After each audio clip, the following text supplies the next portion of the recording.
Flawedcast, number 67, the secret history of the shadow campaign that saved the 2020 election.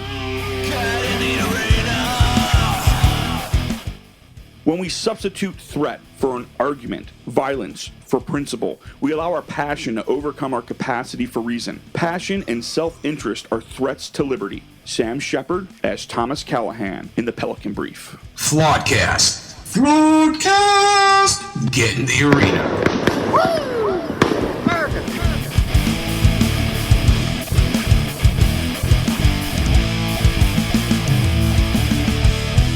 What's up, Good morning, Jason. It's good to have you back. Hey, man, it's good to be back. It was a long trip up there to the outer space. I saw where Johnny spent some time. I'm in the cell right next to where he was. So, yeah, they let me come back here to Earth, which is nice. It's kind of them. But they said if I'm not good, they will come get me again. And I'm a little nervous. Yeah, so that should be like this afternoon. Whoa, bro. Simmer down. Is there anyone else here today? Here's Johnny. Yeah. And then there's also Norm. Is it more normal up there than it is here on Earth? I don't know. They didn't let me out of my cell, so... Yeah, like, you can't leave your house because there's... Same. No, this is what's cool. I didn't have to wear a mask. On your butt or your face? Either. And when they probed me, dude, they didn't probe through my butt. They probed through my ear. You want to know an interesting fact about people who claim to be abducted by aliens? When they do a body, like a forensic kind of a search, they find little holes in their back molars that no other human has. It's just this weird, inexplicable thing. They're these... I call bullshit. No, I'm just saying that's what it is.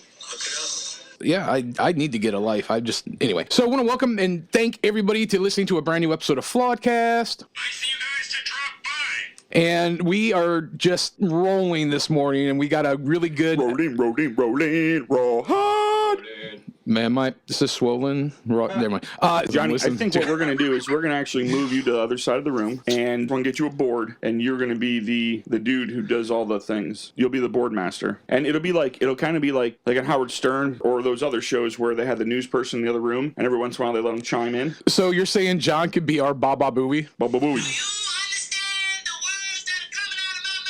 Baba Booey. All right, so let's just get done with the shake and howdy real quick. I want to thank everybody. Of course, please make sure you subscribe and share. We actually have had a little bit of an uptick in our Gab and Instagram we followers. Added one. We've actually added about 25 in the last week. I know, yeah. But he does not have 25. Thank you. Thank you very much. Thank you. So make sure you follow us on the Project Mockingbird social media platforms, Facebook, Twitter, Instagram. We are on Gab and MeWe.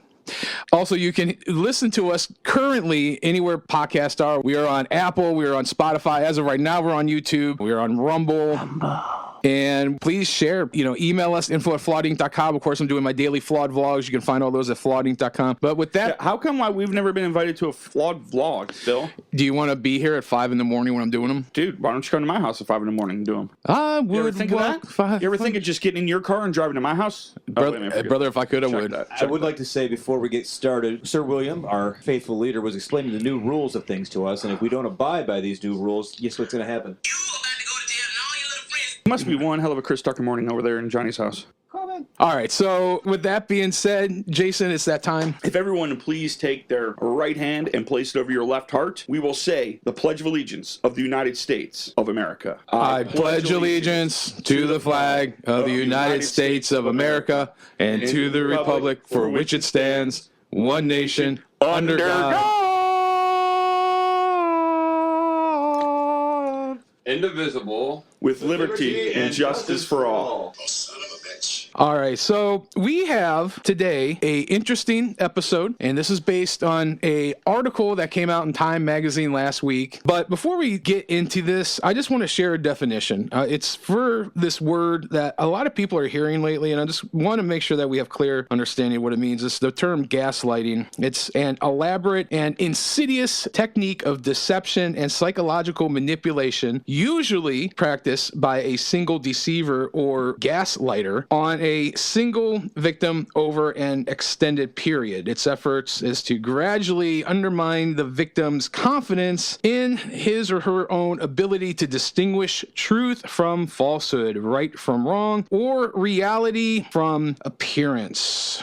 thereby rendering the path psychologically independent on the gaslighter and the thinking of his or her feelings. Now, as what we are seeing, that there is this huge Milgram experiment going on in our country involving gaslighting. And that being said, I just wanted to preface this by letting you know this article appeared in Time magazine on February 4th. It was written by Molly Ball. This is in no way inserting, assuming, or trying to give the impression that this article is gaslighting anyone or anything. So YouTube, take note of that. But I don't know which one of you fine gents want to. Jason? Me, pick me.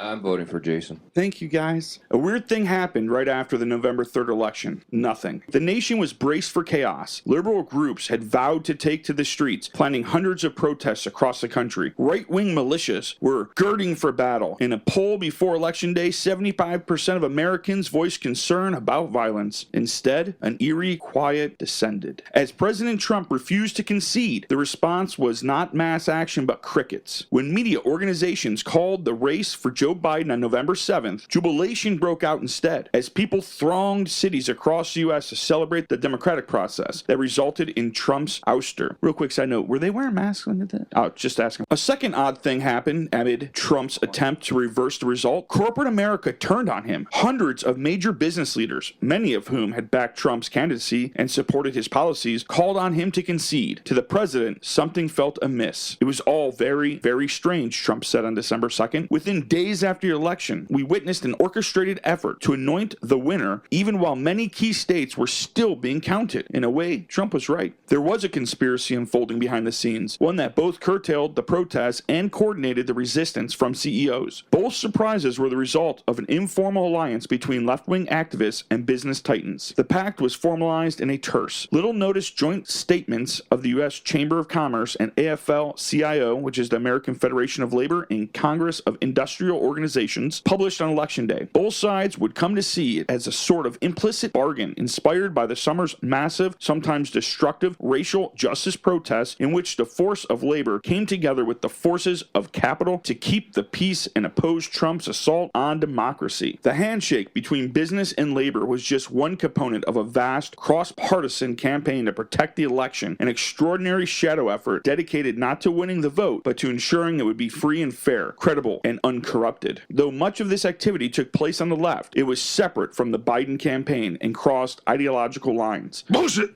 With crucial contributions by nonpartisan and conservative actors. The scenario the shadow campaigns were desperate to stop was not a Trump victory. It was an election so calamitous that no result can be discerned at all. A failure of the central act of democratic self-governance that has been a hallmark of America since its founding. Their work touched every aspect of the election. They got states to change voting systems and laws and helped secure hundreds of millions in public and private funding. They fended off voter suppression lawsuits, recruited armies of poll workers, and got millions of people to vote by mail for the first time. They successfully pressured social media companies to take a harder line against disinformation and used data-driven strategies to fight viral smears. They executed national public awareness campaigns that helped Americans understand how the vote count would unfold over days or weeks, preventing Trump's conspiracy theories and false claims of victory from getting more traction. After Election Day, they monitored every pressure point to ensure that Trump could not overturn the results. The untold story of the election is the thousands of people of both parties who accomplished the triumph of American democracy as its very foundation, says Norm Eisen, a prominent lawyer and former Obama administration official who recruited Republicans and Democrats to the board of the Voter Protection Program. Before the election, Trump plotted to block a legitimate vote count, and he spent the months following November 3rd trying to steal the election he'd lost with lawsuits and conspiracy theories, pressure on state and local officials, and finally summoning his army of supporters to the January 6th rally that ended in deadly violence at the Capitol. Oh, son of a bitch. This is the inside story of the conspiracy to save the 2020 election. Based on access to the group's inner workings, never before seen documents and interviews with dozens of those involved from across the political spectrum, it is the story of unprecedented, creative, and determined campaign whose success also reveals how close the nation came to disaster. Every attempt to interfere with the proper outcome of the election was defeated, says Ian Basson, co-founder of Protect Democracy, a nonpartisan rule of law advocacy group. Just because you call yourself nonpartisan, do you think you really are? just asking for a friend. But it's massively important for the country to understand that it didn't happen accidentally. The system didn't work magically. Democracy is not self-executing. That's why the participants want the secret history of the 2020 election told. Even though it sounds like a paranoid fever dream, a well-funded cabal of powerful people ranging across industries and ideologies working together behind the scenes to influence perceptions, change rules and laws, steer media coverage and control the flow of information. They were not rigging the election. They were fortifying it. And they believe the public needs to understand the system's fragility in order to ensure that democracy in America endures. So basically, cheating is okay as long as it's for you. Did I say that out loud? I'm sorry. Fortifying is okay because fortifying is not cheating. As long as you're fortifying, you can absolutely, are you ready for this? You can absolutely influence perceptions, change rules and laws, steer media coverage, and control the flow of information. Why? Because they're not rigging anything. They're fortifying it. Reminds me of that episode we did a couple weeks ago about the fire in Germany. What was that? Reichstag. Yeah, Reichstag fire. You shut your mouth when you're talking to me. All right, everybody shut up. I'm getting ready to read. I'm sorry. Take you behind the gym and beat you. Oh, son of a bitch. The Architect. Sometime in the fall of 2019, Mike Podhorzer became convinced the election was headed for disaster and determined to protect it. Oh, thank you, Mike. Thank you for making that determination for the millions of people in America. I wish you could see John's face because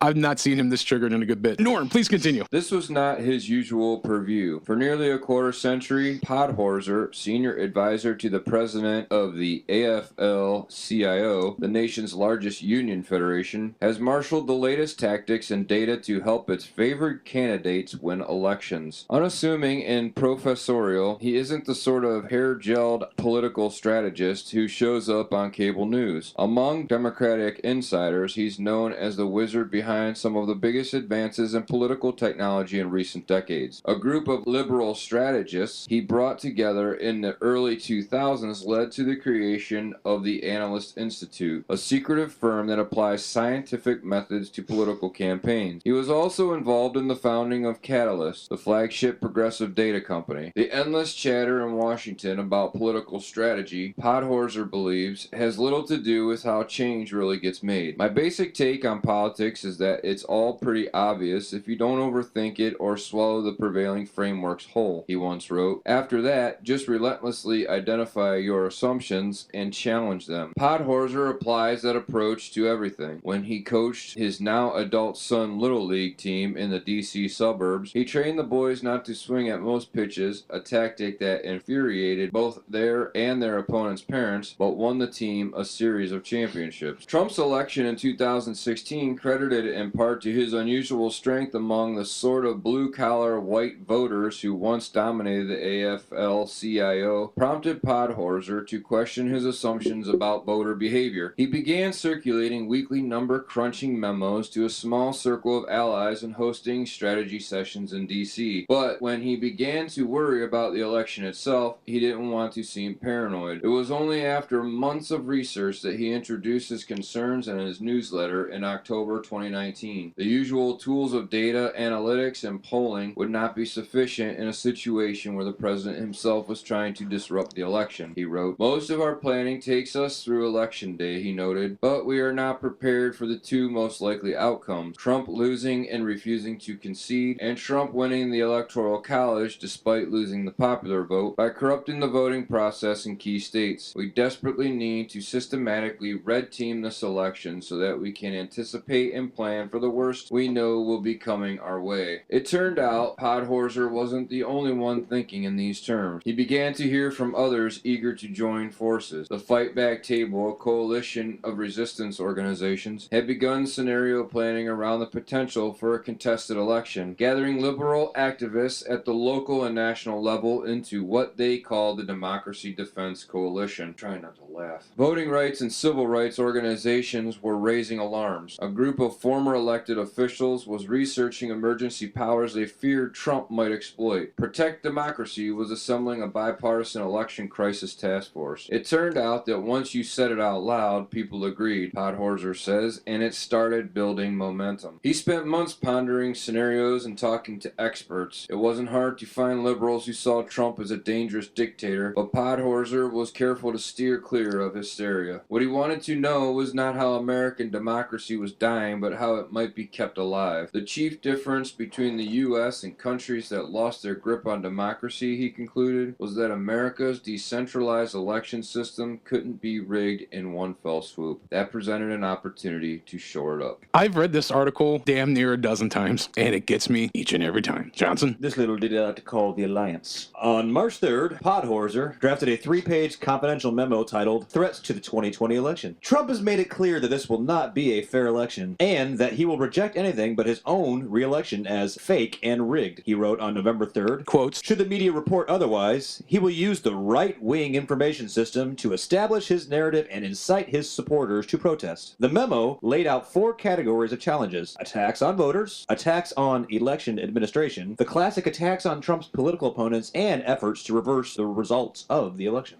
So, I mean, are you fucking kidding me? If this guy loses and finds out we cheated, this is what he's going to say. Yeah. Wow, you need me on that wall. Then COVID-19 erupted. Of course it did. Just in the nick of time. Our savior, COVID-19. this was happening in the fall of 2019. Yeah. Just keep that in mind as you're reading this. Then COVID-19 erupted at the height of the primary election season. Of course it did. Normal methods of voting were no longer safe for voters or most elderly volunteers who normally staff polling places. I don't know. Man. I'm going to need a minute. I don't smoke, but I need a cigar. I need something stronger than a cigar. Somebody's smoking something. Ain't that? Oh, son of a bitch. I mean, It's like, what it's timing? like Disney magic. It's like pure Disney What magic. coincidence. I can't believe how good the glass slipper just fit on that foot.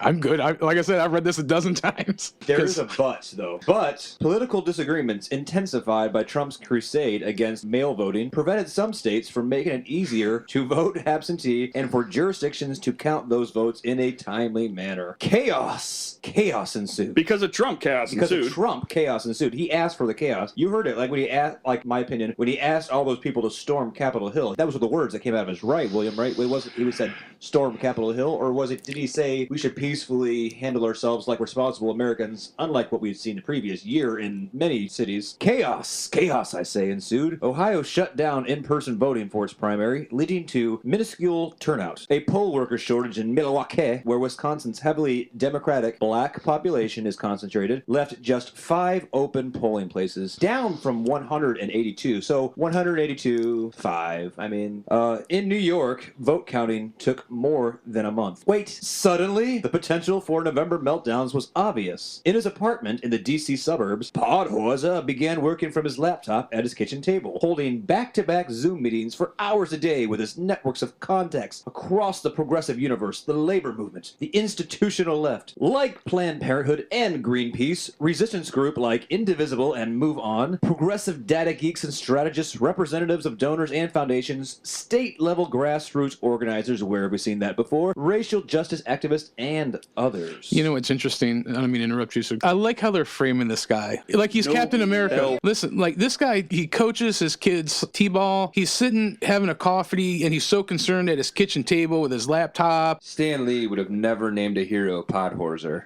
It sounds like one of those movies. You should hear Podhorzer. Late 70s. You guys are racist. Yeah, we don't like pod or horser. In April, Podhorzer began hosting a weekly 2.5-hour Zoom. What a hero. It was structured around a series of rapid-fire 5-minute presentations on everything from which ads were working to messaging the legal strategy. The invitation-only gathering soon attracted hundreds, I say hundreds, creating a rare shared base of knowledge for the fractious progressive movement. At the risk of talking trash about the left, there's not a lot of good information sharing, says Anat Schenker Osorio. A close Podhorzer friend who poll-tested messaging guidance shaped the group's approach. There's a lot of not invented here syndrome, where people won't consider a good idea if they didn't come up with it themselves. Well, that wasn't my idea, so it's not my truth. That was my opinion, by the way, YouTube, sorry. The meetings became the galactic center for a constellation of operatives across the left who shared overlapping goals but didn't usually work in concert. The group had no name, no leaders, and no hierarchy, but it kept the disparate actors in sync. Pod played a critical behind-the-scenes role in keeping different pieces of the movement infrastructure in communication and aligned, says Maurice Mitchell, National Director of the Working Families Party. You have the litigation space, the organizing space, the political people just focused on the W. They were all about the win there, guys. All I do is win. All I win, do win. is win no matter what. And their strategies aren't always aligned. He allowed this ecosystem to work together. Protecting the election would require an effort of unprecedented scale. As 2020 progressed, it stretched to Congress, Silicon Valley, and the nation's state houses. It drew energy from the summer's racial justice protests, many of whose leaders were a key part of the Liberal Alliance. Did you know that, Willem? I did not know that. It's a fact. Look it up. And eventually it reached across the aisle into the world of Trump-skeptical Republicans appalled by his attacks on democracy. Like you and I, we were so appalled by the fact that he said, peacefully handle yourselves like human beings. It was just gross. Gross injustice. I mean, how dare he? Jason? Securing the vote. The first task was overhauling America's bulky election infrastructure in the middle of a pandemic. I just want to real quick read that again. The first task was overhauling America's bulky election infrastructure in the middle of a pandemic. So we are talking about the Congress and the Senate, right, and voting to overhaul the election infrastructure, right? That's what we're talking about. Oh no, we're talking about this group that is fortifying democracy. For the thousands of local, mostly nonpartisan officials who administer elections, the most urgent need was money. They needed protective equipment like masks, gloves, and hand sanitizer. They needed to pay for postcards letting people know they could vote absentee or, in some states, to mail ballots to every voter. They needed additional staff and scanners to process ballots. They needed money to pay people off. Oh, son of a bitch. I'm sorry. That wasn't on there. In March, activists appealed to Congress to steer COVID relief money to election administration, led by the Leadership Conference on Civil and Human Rights. More than 150 organizations signed a letter to every member of Congress seeking $2 billion in election funding. It was somewhat successful. The CARES Act, passed later that month, contained $400 million in grants to state election administrators. But the next tranche of relief funding didn't add to that number. It wasn't going to be enough. Private philanthropy stepped into the breach. An assortment of foundations contributed tens of millions in election administration funding. The Chan Zuckerberg Initiative, Facebook CEO's wife's organization held by Priscilla Chan, chipped in $300 million. There was a failure at the federal level that 2,500 local election officials were forced to apply for philanthropic grants to fill their needs, says Amber McReynolds, a former Denver election official who heads the nonpartisan National Vote at Home Institute. All right, stop for a second. Earlier we read that what happened was they put pressure on these social media platforms to stop what? Disinformation. They had to pressure them because before they pressured them, they were basically allowing people to say what they wanted. So after pressuring them to not say disinformation, which no definition for that,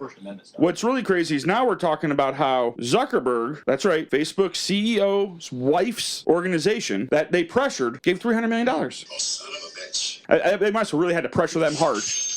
They basically got them to give them money and say what they wanted or block what they wanted or skew what they want. But listen, this is what's crazy about the whole thing. So one of two things happen here. Either they pressured them, which would be like some sort of blackmail or something of that nature, or they're full of shit. And they're lying because Facebook and Zuckerberg and all those people are actually liberals. Either way, it's pretty f***ed up. What you're saying essentially is if I grease enough money in your back pocket, I can do whatever I want in Ukraine and become the president. What do you want to grease up in his back pocket? Little cash money, brother. I remember the mafia doing similar things. Well, where do you think they learned it from? Jason. McReynolds' 2-year-old organization became a clearinghouse for a nation struggling to adapt.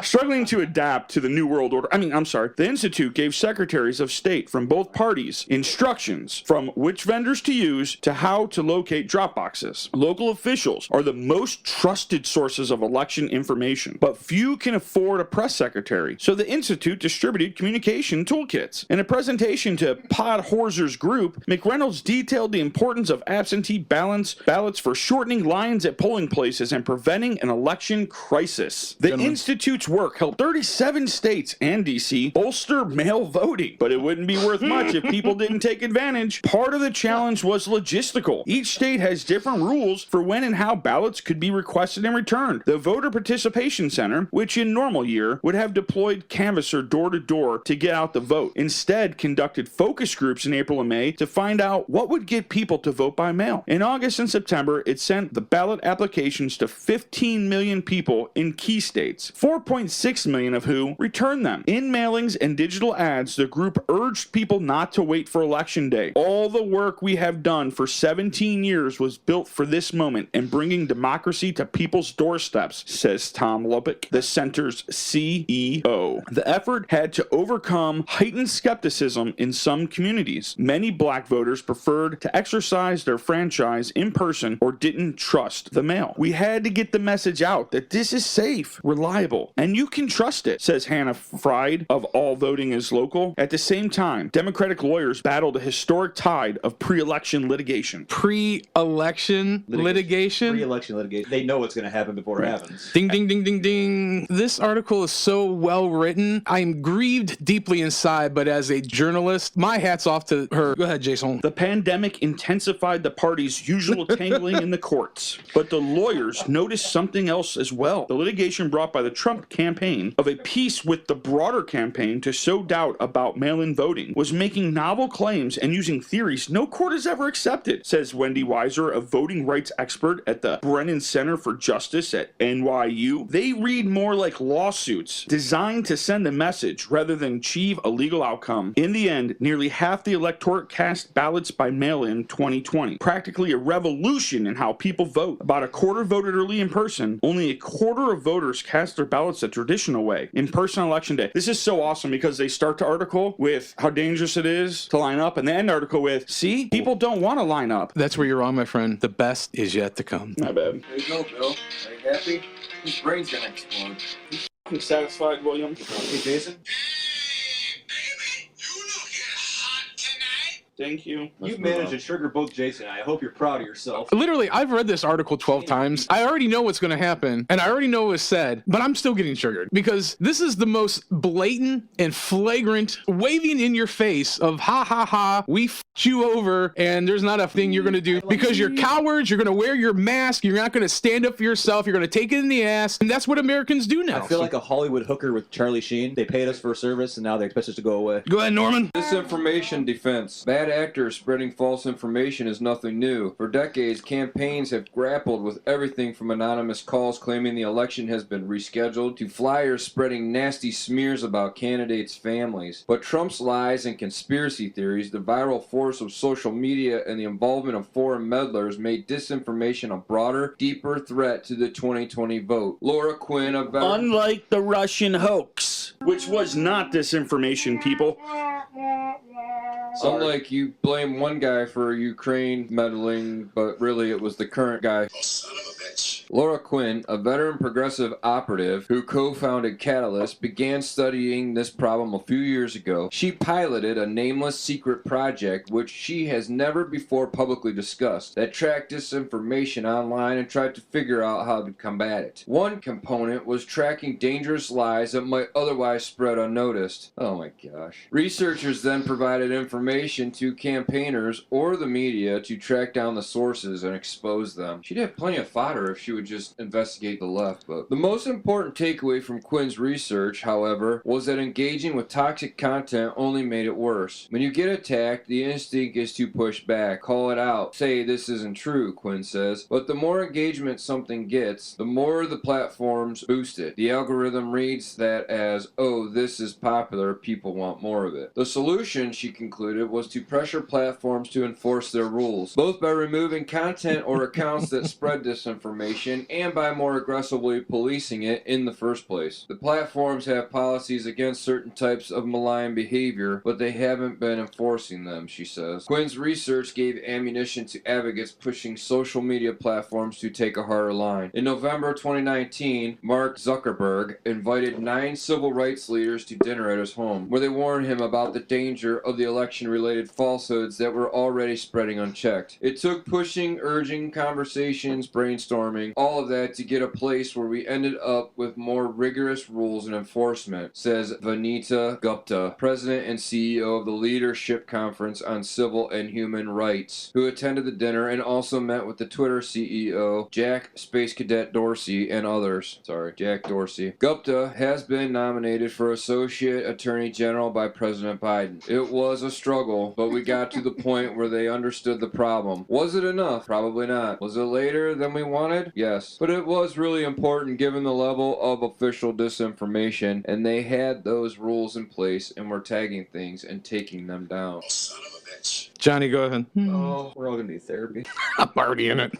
Spreading the word. Beyond battling bad information, there was a need to explain a rapidly changing election process. It was crucial for voters to understand that despite what Trump was saying, mail-in votes weren't susceptible to fraud and that it would be normal if some states weren't finished counting votes on election night. Did you know that? Dick Gerhardt, the Democratic former House leader turned high-powered lobbyist, spearheaded one coalition. We wanted to get a really bipartisan group of former elected officials, cabinet secretaries, military leaders, and so on and so forth, aimed mainly at messaging to the public, but also speaking to local officials, the secretaries of state, attorney generals, governors, who would be in the eye of the storm, to let them know that we wanted to help. They wanted to help, just wanted to help, says Gerhardt. Military leaders, they must be part of the Q-Tard revolution. Yes. They were the ones who worked his contracts in the private sector to put $20 million behind the effort. We had rabid Trump supporters who agreed to serve on the council based on the idea that this is honest, Wamp says. This is going to be just as important, he told them, to convince the liberals when Trump wins, whichever way it cuts, we are going to stick together. The Voting Rights Lab and Into Action created state-specific memes and graphics spread by email, text, Twitter, Facebook, Instagram, and TikTok, urging that every vote be counted. Together, they were viewed more than 1 billion times. Protect Democracy's Election Task Force issued reports and held media briefings with high-profile experts across the political spectrum, resulting in widespread coverage of potential election issues and fact-checking of Trump's, air quotes, false claims. The organization's tracking polls found the message was being heard. The percentage of public that didn't expect to know the winner on election night gradually rose until by late October, it was over 70%. A majority also believed that a prolonged count wasn't a sign of problems. No, of course not. Oh, Lord. We knew exactly what Trump was going to do. He was going to try and use the fact that Democrats voted by mail and Republicans voted in person to make it look like he was ahead, claim victory,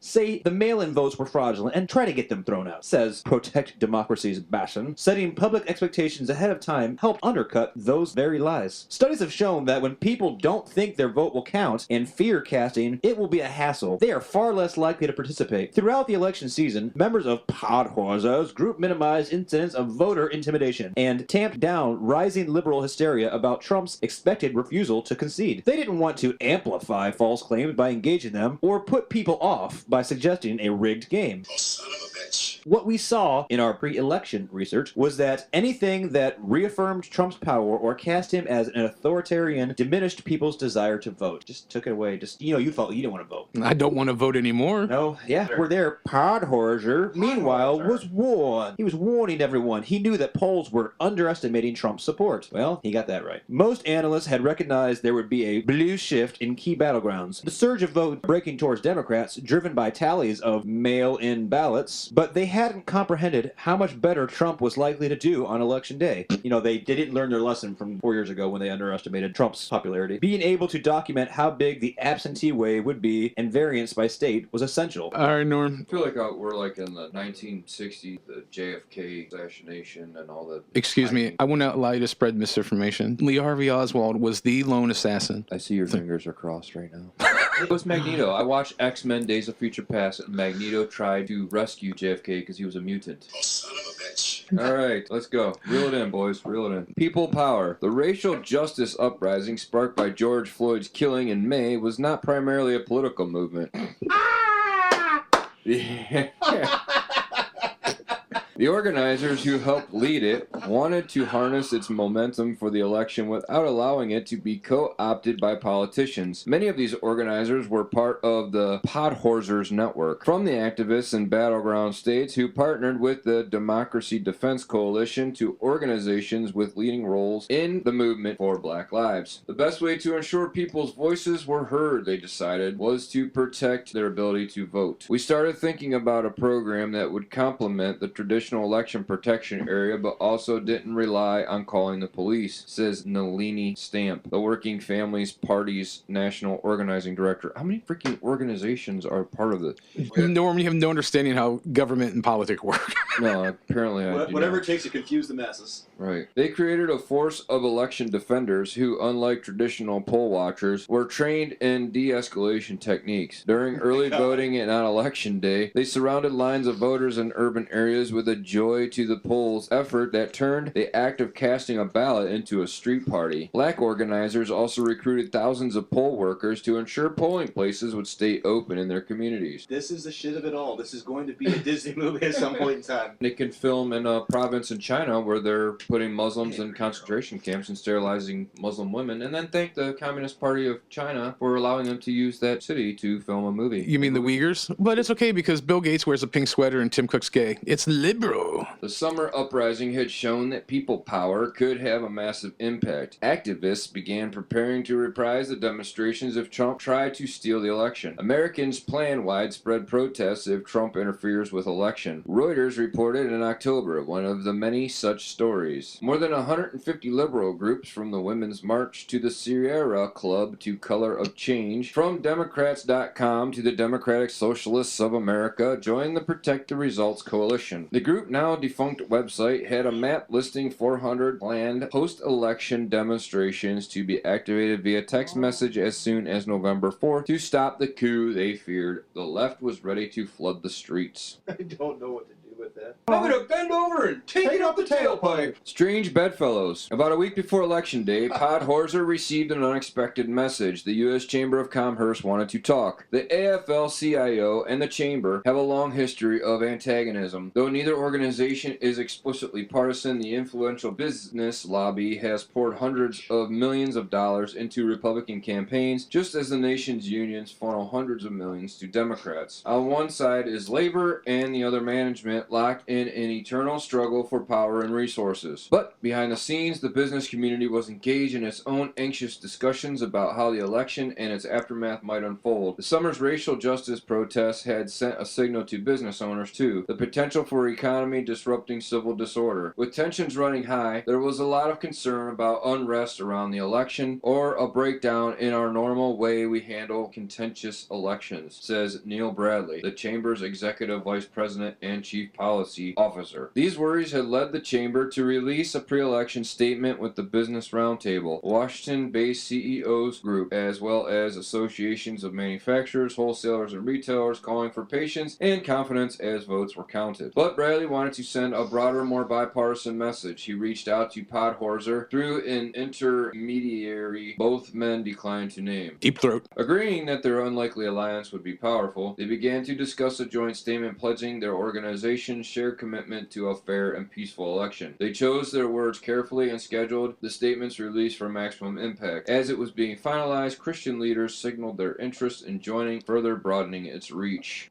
The statement was released on Election Day under the names of Chamber CEO Thomas Donahoe, AFL-CIO President Richard Trumka, and the heads of the National Association of Evangelicals and the National African American Clergy Network. It is imperative that election officials be given the space and time to count every vote in accordance with applicable laws, it stated. We call on the media, the candidates, and the American people to exercise patience with the process and trust in our system, even if it requires more time than usual, the groups added. Although we may not always agree on desired outcomes up and down the ballot, we are united in our call for the American democratic process to proceed without violence, intimidation, or any other tactic that makes us weaker as a nation. Showing up and standing down. Election night began with many Democrats despairing screen, Trump was running ahead of pre-election polling, winning Florida, Ohio, and Texas easily and keeping Michigan, Wisconsin, Pennsylvania too close to call. But Podhorzer was unperturbed when I spoke to him that night. Funny how she spoke to them that night. They were... That night. Interesting. When the returns were exactly... The devil's in the details? The returns were exactly in line with his modeling. He had been warning for weeks that Trump voters' turnout was surging. As the numbers dribbled out, he could tell that as long as the votes were counted, Trump would lose. The Liberal Alliance gathered for an 11 p.m. Zoom call. Hundreds joined. Many were freaking out. It was really important for me and the team in that moment to help ground people in what had already known was true, said Angela Peoples, director of Democracy Defense Coalition. Podhorzer presented data to show the group that victory was in hand. While he was talking, Fox News surprised everyone by calling Arizona for Biden. Oh, son of a bitch. The public awareness campaign had worked. TV anchors were bending over backwards to counsel, caution, and frame the vote count accordingly. The question that became what to do next. The conversation that followed was a difficult one led by activists charged with protest strategy. We wanted to be mindful of when the right time to call for moving masses of people to the streets, people said. As much as they were eager to mount a show of strength, mobilizing immediately could backfire and that people at risk. Protests that devolved into violent clashes would give Trump a pretext to send in federal agents or troops as he had over the summer. And rather than elevate Trump's complaints by continuing to fight him, the alliance wanted to send the message that the people had spoken. So the word went out to stand down. Protect the Right announced that it would, quote unquote, not be activating the entire national mobilization network today, but remains ready to activate if necessary. Twitter outraged progressives wondered what was going on. Why wasn't anyone trying to stop Trump's coup? Where were all the protests? Podhorzer credits the activists for their restraint. They had spent so much time getting ready to hit the streets on Wednesday, but they did it. He says, Wednesday through Friday, there was not a single Antifa versus Proud Boy incident like everyone was expecting. And when that didn't materialize, I don't think the Trump campaign had a backup plan. Activists oriented the Protect Your Right protest toward a weekend of celebration. Quote unquote, counter the disinfo with confidence and get ready to celebrate. Read the messaging guidance Schenker Osorio presented the Liberal Alliance on Friday, November 6th. Declare and verify our win. Vibe. Confident, forward-looking, and unified. Not passive, anxious. The voters, not the candidates, would be the protagonists of the story. The planned day of celebration happened to coincide with the election being called on November 7th. It coincided. Activists dancing in the streets of Philadelphia blasted Beyonce over all attempted Trump campaign press conference. The Trumpsters' next confab was scheduled for 4 seasons total landscaping outside the city center when activists believe as not to coincide. The people of Philadelphia owned the streets of Philadelphia, crows the Working Families Party Mitchell. We made them look ridiculously contrasting over joyous celebration of democracy with their clown show. The votes have been counted, Trump has lost, but the battle wasn't over. Which leads us to the 5 steps to victory. In Podhozer's presentations, winning the vote was only the first step to winning the election. After that came winning the count, followed by winning the certification, which preceded winning the Electoral College, and finally there was winning the transition. Steps that are normally formalities, but that he knew Trump would see as opportunities for disruption, because, Trump's been so disruptive the entire time. Nowhere would that be more evident than in Michigan itself, where Trump's pressure on local Republicans came perilously close to working, and where liberal and, my lord, came perilously close to working, and where liberal and conservative pro-democracy forces joined to counter it. This just feels like one giant stick-it-up-your-rear moment, like from Raw Dog now. It was around 10 p.m., of course, on Election Night in Detroit, when a flurry of text lit up the phone of Art Reyes III. A busload of Republican election observers had arrived at the TCF Center, where votes were being tallied. They were crowding the vote-counting tables. Crowding the tables. Because, let's compare and contrast. They were crowding the table. Oh, shame on them. Yeah, they weren't stuffing the ballots or anything, allegedly. Refusing to wear masks. Oh my god. Heckling the mostly black workers, because you got to bring in that narrative. Reyes, a Flint native who leads the We the People Michigan, was expecting this because he was a genius. For months, conservative groups have been sowing suspicion about urban vote fraud. The language was, they're going to steal the election. There will be fraud in Detroit long before any vote was cast, Reyes says. He made his way to the arena and sent word to his network. Within 45 minutes, dozens of reinforcements had arrived as they entered the arena to provide a counterweight to the GOP observers inside. Reyes single-handedly took down their cell phone numbers and added them to a massive text chain. He's like George Washington, this man. Racial justice activists from Detroit will breathe worked alongside suburban women for Dems and local elected officials. Reyes left at 3 a.m., a job well done, handing the text chain over to the disability activist to finish it up. As they mapped out the steps of the election certification process, activists settled on a strategy of foregrounding the people's right to decide, demanding that their voices be heard, and calling to attention the racial, of course, and I repeat, the racial implications of disenfranchising the black Detroiters. They flooded the Wayne County Canvassing Board's November 17th certification meeting with an on-message testimony, despite a Trump tweet. My God, the man tweeted. The Republican board members certified Detroit's votes, and all was safe. Election boards were one pressure point. Another was GOP-controlled legislatures, who Trump believed could declare the election void and appoint their own electors. No. And so the president invited the GOP leaders of the Michigan legislature, House Speaker Lee Chatfield, and Senate Majority Leader Mike Shirkey to Washington on November 20th. It was a perilous moment. If Chatfield and Shirkey agreed to do Trump's bidding, Republicans in other states might be similarly bullied. Bully tactics, that seems familiar, but I feel like there's a role reversal. I was concerned things were going to get weird. Straight weird up in here, says Jeff Timmer, a former Michigan GOP executive director turned anti-Trump activist. Norm Eisen described it as the scariest moment of the entire election. The democracy defenders launched a full-court press. Protect Democracy's local contrast researched the lawmakers' personal and political motives. Issue 1 ran television ads in Lansing. The Chamber's Bradley kept close tabs on the process swamp. The former Republican congressman, now hero, called his former colleague Mike Rogers, who wrote an op-ed for the Detroit newspapers urging officials to honor the will of the voters. They will have a voice. 3 former Michigan governors, Republicans John Engler and Rick Snyder, and Democrat Jennifer Granholm, jointly called for Michigan's electoral votes to be cast free of pressure from the White House. No interference here, folks. Engler, a former head of Business Roundtable, made phone calls to influence donors and fellow GOP elder statesmen who would press the lawmakers privately. On November 18th,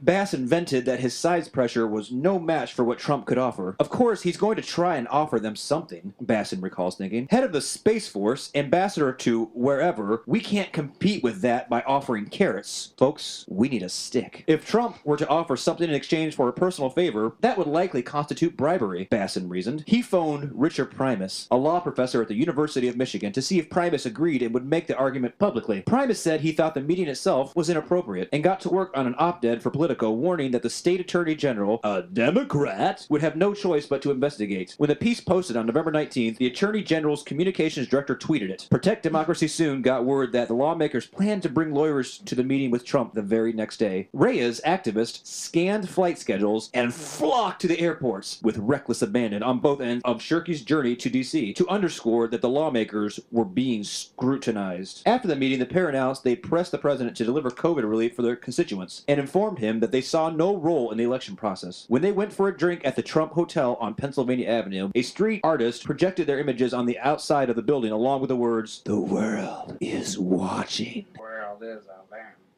How close we came. There was one last milestone on Podhorser's mind. January 6th, on the day Congress would meet to tally the electoral count, Trump summoned his supporters to D.C. for a rally. Much to their surprise, the thousands who answered his call were met by virtually no... Wait, how many? Much to their surprise, the thousands who answered his call were met by virtually no counter-demonstrators. To preserve safety and ensure they couldn't be blamed for any mayhem, the activist left was strenuously discouraging counter-activity. Podhorser texted me in the morning of January 6th with a crossed fingers emoji. Thank God for the tolerant left. Trump addressed the crowd that afternoon, peddling the lie that lawmakers or Vice President Mike Pence could reject states' electoral votes. He told them to go to the Capitol and fight like hell. Then he returned to the White House as they sacked the building. Sack the building. Wasn't there like 80-year-old women inside the Capitol? The same people that almost killed AOC? We haven't seen perilous times like this since 41. Then he returned to the White House as they sacked the building. Oh. As lawmakers fled for their lives and his own supporters were shot and trampled, Trump praised the rioters as very special. What? Dude, what? Oh, son of a bitch. Just go with it, Norm. Take the blue pill. It was his final attack on democracy, and once again it failed. By standing down, the democracy campaigners outfoxed their foes. We won by the skin of our teeth, honestly, and that's an important point for folks to sit with, says the Democracy Defense Coalition's Peoples. There's an impulse for some to say voters decided and democracy won, but it's a mistake to think that this election cycle was a show of strength for democracy. It shows how vulnerable democracy is. Read that one more time, please. There's an impulse for some to say voters decided and democracy won, but it's a mistake to think that this election cycle was a show of strength for democracy. It shows how vulnerable democracy is. Left-wing activists are pressuring the newly empowered Democrats to remember the voters who put them there, while civil rights groups are on guard against further attacks on voting. And Trump is in Florida facing his second impeachment, deprived of the Twitter and Facebook accounts he used to push the nation to its breaking point. As I was reporting this article in November and December, I heard different claims about who should get the credit for thwarting Trump's plot. Liberals argue the role of bottom-up people power shouldn't be overlooked, particularly the contributions of people of color and local grassroots activists. Others stress the heroism of GOP officials like Van Langerveld and Georgia Secretary of State Brad Raffensperger, who stood up to Trump at considerable cost. The truth is that neither likely could have succeeded without the other. It's astounding how close we came, how fragile all this really is, says Timmer, the former Michigan GOP executive director. It's like when Wile E. Coyote runs off the cliff. If you don't look down, you don't fall. Our democracy only survives if we all believe and don't look down. Democracy won in the end. The will of the people prevailed. But it's crazy in retrospect that this is what it took to put on an election in the United States of America. Read that one more time, please. Democracy won in the end. The will of the people prevailed. But it's crazy in retrospect that this is what it took to put on an election in the United States of America. Oh, son of a bitch. Did democracy win? Well, Jason's not saying anything right now, but I can hear his thought. I didn't I get hate enough. you all so much. I didn't get enough duct tape on, and my freaking brain exploded. would you mind reading the scripture? Matthew 10:16, Amplified Bible. Listen carefully. I am sending you out like sheep among wolves. So be wise as serpents and innocent as doves. Have no self-serving agenda. Matthew 10:16 from the Message. Stay alert. This is hazardous work I'm assigning you. You're going to be like sheep running through a wolf pack. So don't call attention to yourselves. Be as shrewd as a snake, inoffensive as a dove. All right, so we read, I'd say, 80% of this article, and I'm going to put a link here. This is a real article published in Time Magazine. I encourage you to read it. I encourage you to share this. I encourage you to realize that what you read might be true from a certain point of view. Or this could actually be somebody flagrantly gaslighting us. I would say our audience is smart enough to come to their own conclusion, but if you're not, what I would like to reiterate, when we substitute a threat for an argument, violence for principle, we allow our passions to overcome our capacity for reason. Passion and self-interest are threats to liberty. Do you guys have any closing thoughts? Say aloud, you're Norm and you're proud. Thank you for the headache. Appreciate that. Are you triggered, Norm? I don't know what to say. My closing thoughts. Mr. Madison, what you just said is one of the most insanely idiotic things I have ever heard. At no point in your rambling, incoherent response were you even close to anything that could be considered a rational thought. Everyone in this room is now dumber for having listened to it. I award you no points, and may God have mercy on your soul. Yes. That's pretty much my thought. Jason? More God, because there ain't nothing else left. Bye bye, Miss American Pie. Bye, Felicia. Oh, son of a bitch.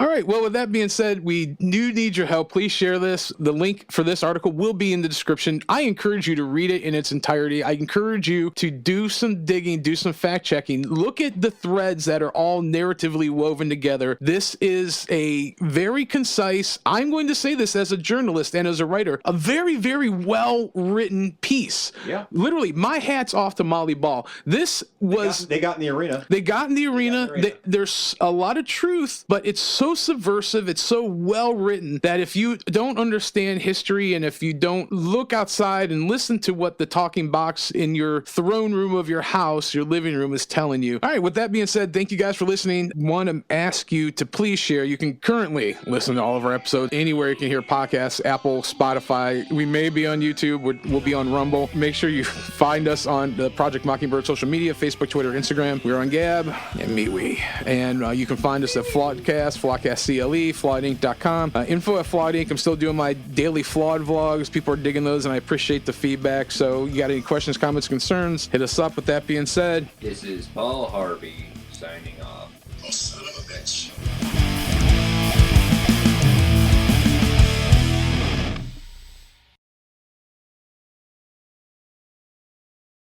Welcome to Flawedcast. There's two of us here today: Bill, Norm, Jason, and John.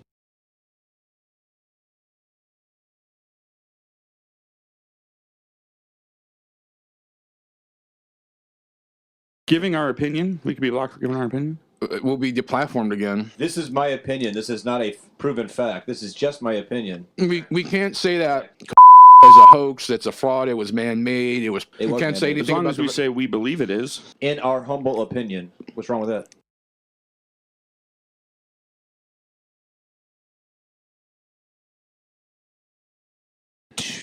Someone finally liked Bill's vlog.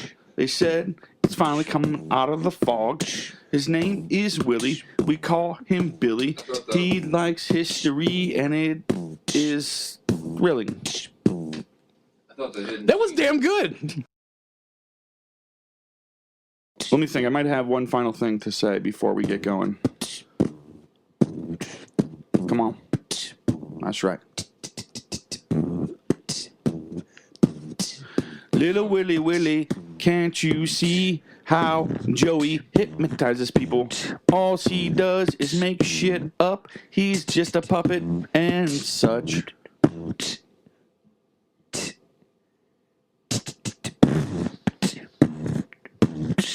Camera, camel toe, Pamela. I don't care who you are. Well, you gotta go down before you can get up.